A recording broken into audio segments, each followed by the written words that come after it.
not sure if you guys can see this, but if you move this layer of snow out of the way, there are some tricky spots here. In terms of the current conditions, well, that snow, that wind, it died down for a little bit, but now it's picked back up. So it really goes to show you that these conditions are changing by the minute. Now, we went from East Hartford here to Hartford. We're at the state capitol. The state capitol complex is closed. And I want to talk a bit about my commute from East Hartford to Hartford. So we took I-84 West.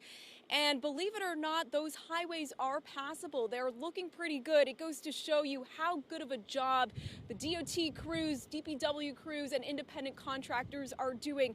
Main roads are looking okay. The plows are going through them multiple times. The sidewalks, I want to say that this remains problematic. We have seen some people walking on the roads, people that need to get somewhere because those sidewalks aren't plowed yet. So be patient, stay home if you don't need to go out.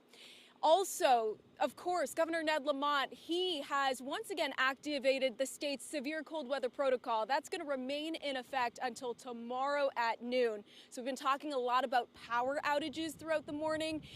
If you are part of a vulnerable population, if you have been impacted by power outages, which we know thousands of people have been, remember there are warming centers and shelters available for you. Call 211 or visit 211ct.org. Now, we're in a familiar spot here at the state capitol.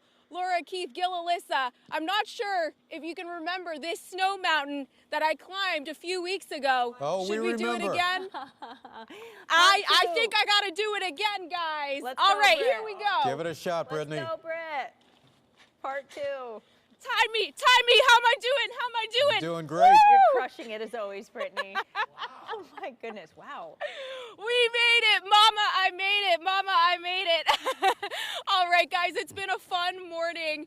That's the latest from the Capitol. At the top of the snow mountain, I'll send it back to you.